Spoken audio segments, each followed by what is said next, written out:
Welcome back, everyone. We're diving deep today into something pretty interesting, especially if you've ever, waited in line at the DMV, or if you've just sat there and wondered where your tax dollars actually go. Oh, We're yes. talking about the idea of creating a brand new Department of Government Efficiency. And guess who's at the helm? Let me guess. Elon Musk. Wow, that's certainly a bold idea. Yeah, and we've got some analysis here that breaks down how this could actually impact a lot of things, everything from the federal budget to even the stock market. Yeah, I mean, it's an intriguing proposition for sure. So we know Musk, right? He's all about shaking things up, pushing boundaries, and he's done that in the private sector. But what happens when you take that same mindset and apply it to the world of government, which, let's be honest, can be a little bit, shall we say, slower to change? Yeah, a little less agile, you might say. Yeah. Well, the analysis suggests that, one of his primary targets would likely be the budget. He's known for efficiency, right?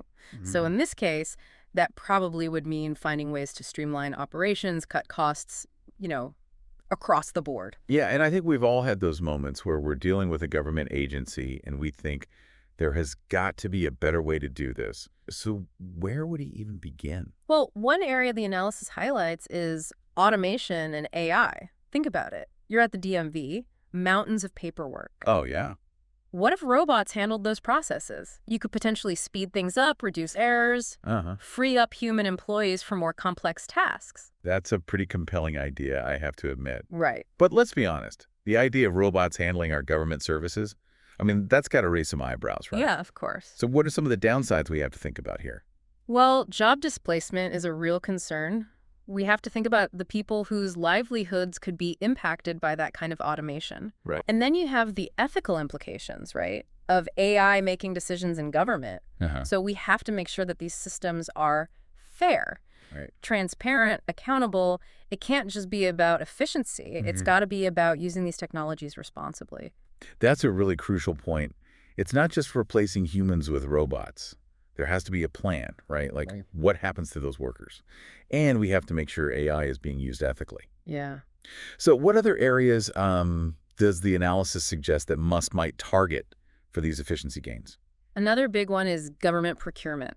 Right now, the process for buying goods and services, it's really complex. Yeah. Not very efficient, frankly. And Musk's background, right? Yeah. Tesla, SpaceX. I mean, streamlining supply chains, that's crucial in those businesses. Right. That could really come in handy here. Yeah, that makes a lot of sense. If the government could buy, let's say, supplies as efficiently as Amazon, I mean, the potential savings there Huge. would be enormous, right? But government procurement, it's a whole other beast.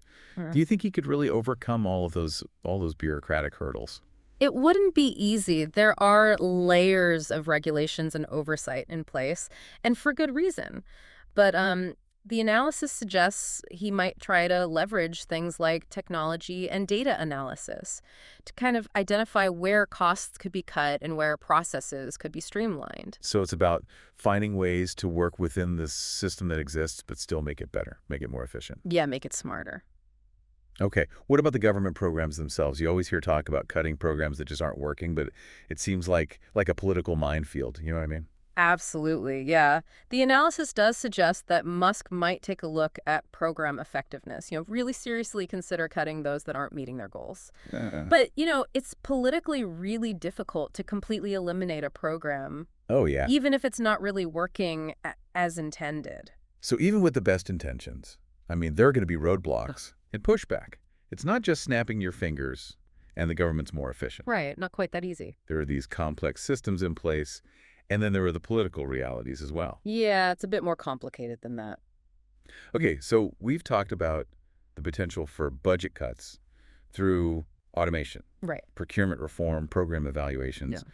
But what does this all mean for the U.S. Treasury, which is essentially like the government's bank account, right? Yeah, that's a good way to think about it. The Treasury manages the revenue, the expenditures. So if Musk's efficiency drive, if it actually led to significant budget cuts, it could have a real ripple effect on the national debt Right. and the cost of borrowing money. So less spending could potentially lead to less debt. I mean, that sounds like a good thing, but I'm sure it's way more complicated than that. It is. It's rarely that simple. Reduced deficit spending is generally seen as a good thing because it can help stabilize the economy, potentially lower interest rates.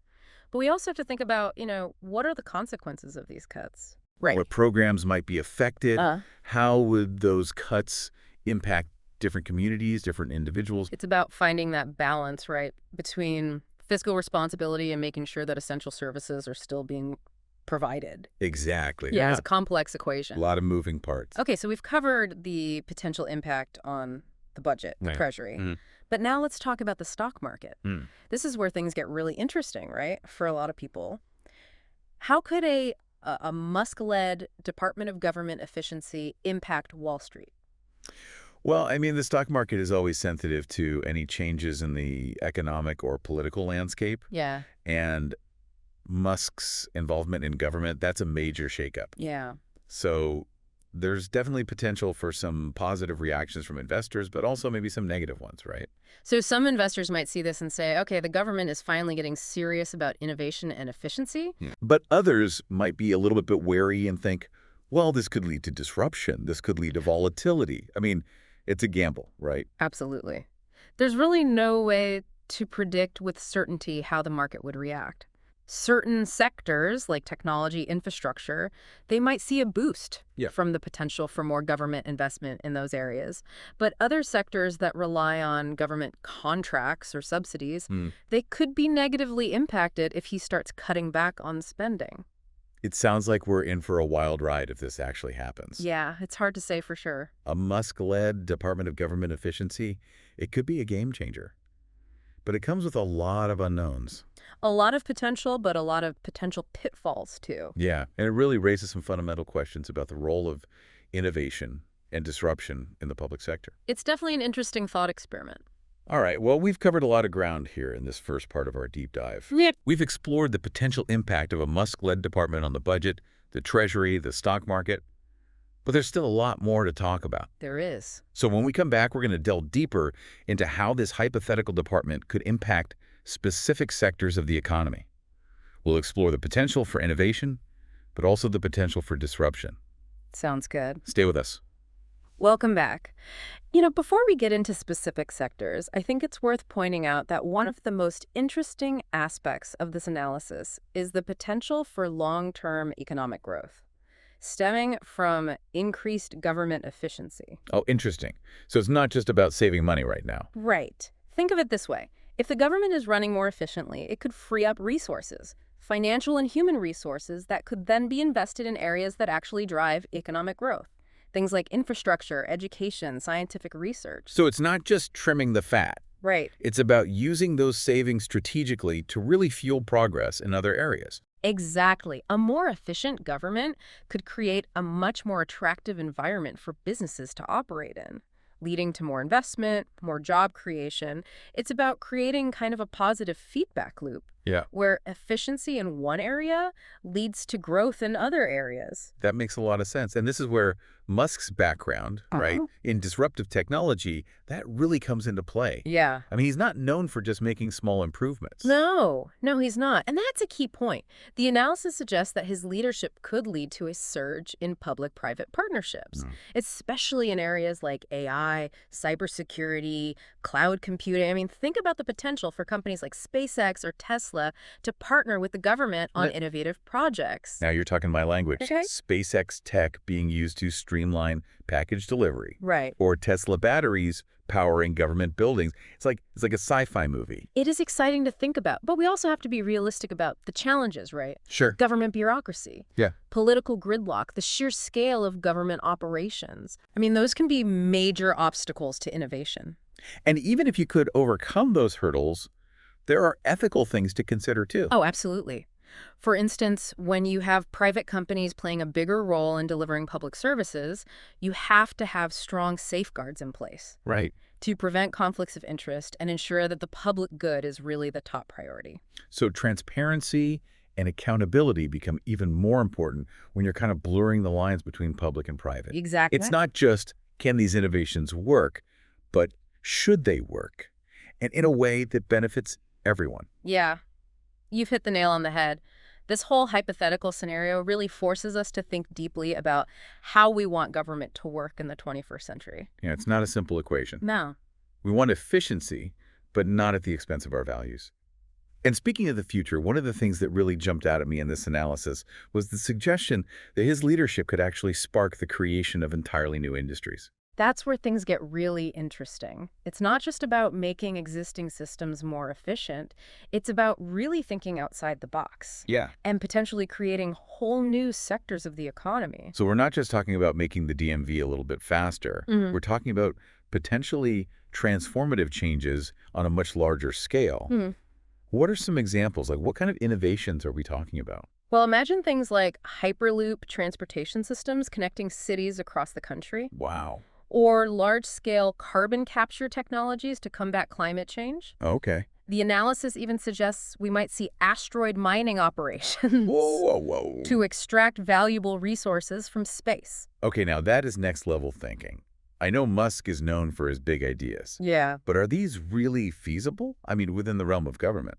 It's definitely a leap, and there are no guarantees, but government has played a role in fostering major technological advancements in the past, right? Sure. Think about the internet, the space program. And with someone like Musk leading the charge, I mean, who's really known for challenging conventional thinking, it's not impossible. It makes you wonder what the world would look like in 10, 20 years, Right. if even just a fraction of these ideas became reality. It's a fascinating thought experiment, but of course there are downsides to consider too. How would these new industries impact existing ones? What about the ethical and social implications of technologies like asteroid mining or Hyperloop transportation? It seems like a lot for one department to handle. It would be a massive undertaking, no doubt about it. And it's important to remember this analysis is just that. It's an analysis. Right. There's no way to know for sure how things would actually play out in the real world. So we've covered the potential impact on the budget, the Treasury, the stock market, the possibility of new industries, the ethical considerations. We've covered a lot. It seems like we've really explored every angle of this hypothetical department. We've covered a lot of ground, yeah. But there's one crucial aspect we haven't really touched on yet, the human element. I mean, all of these potential changes, from budget cuts to automation to disruptive innovation, they're going to have real impacts on people's lives. That's such an important point. It's easy to get caught up in the big ideas, but ultimately it's about how these changes affect people, individuals, families, communities. Exactly. And that's what we're going to be exploring in the final part of our deep dive. We'll look at the potential social and ethical implications of a Musk-led government efficiency drive. What jobs might be created, what jobs might be lost, how different communities could be affected, and what steps could be taken to mitigate any negative consequences. It's a conversation we can't skip. We can't. So stay tuned for the final part of our deep dive, where we take a closer look at the human side of all of this. Welcome back to the show. You know, we've spent this deep dive exploring this whole what-if scenario. Elon Musk leading this Department of Government Efficiency. Yeah. We've talked about the possible impacts on the budget, the Treasury, the stock market, all that. And we even touched on the idea of whole new industries emerging. But as we wrap up, I really want to focus on something that's super important, the human element. Yeah, it's really easy to get swept up in all the excitement of the innovation, the potential for growth. But we can't forget that these changes would have a real impact on people. Absolutely. So let's talk about jobs. We've talked about how automation, AI, all that could make the government more efficient. But that efficiency, it might come at a cost for the people whose jobs are automated, right? Right. How do we balance those benefits with the potential downsides for workers? That's the big question. The analysis really stresses how important it is to think ahead, anticipate those changes, and put things in place to support workers who might be displaced. Retraining programs would be essential, giving people the skills they need to move into different roles as the economy changes. So it's not just about creating jobs. Right. It's about making sure that those jobs are accessible to the people who might be losing their current jobs because of all of this. It's about giving them the tools to adapt. Exactly. And it goes beyond just individual workers. We need to think about entire communities. Yeah.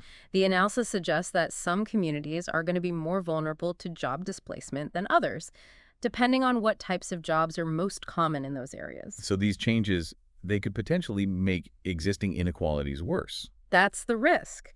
We have to make sure that the benefits of this increased efficiency are shared fairly and that nobody gets left behind. For example, if certain government services go digital or they get automated, we need to make sure that everybody can still access them, no matter where they live, their income, how comfortable they are with technology. Accessibility is key, making sure everybody has an equal opportunity to benefit and that nobody's accidentally excluded.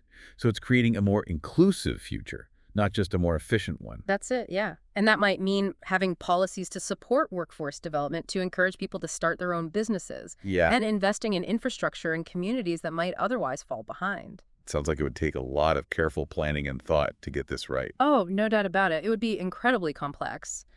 But it's a conversation that we need to have.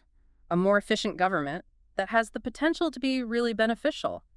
But we can't reach those benefits at the cost of people's livelihoods or by making existing social and economic divides worse. So it's not just about the numbers. No. It's about the people Right. behind the numbers and recognizing that efficiency isn't the only goal. No. Real progress means creating a society that's more equitable and just.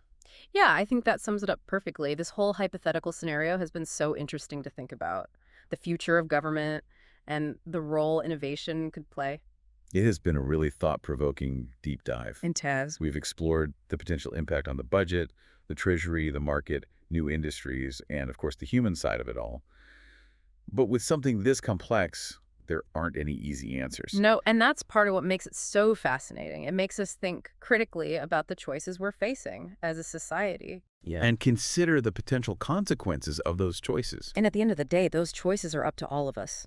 We need to talk about this, ask the hard questions, and make sure our leaders are prioritizing the well-being of everyone. Not just the bottom line. Well said. We all have a role to play in building the future we want. So, as we wrap up this deep dive, I want to leave you with this. If you were in charge of making the government more efficient, where would you even start? What are the biggest challenges, and what solutions would you focus on? Let us know what you think. Thanks for joining us on this deep dive, and until next time, keep exploring.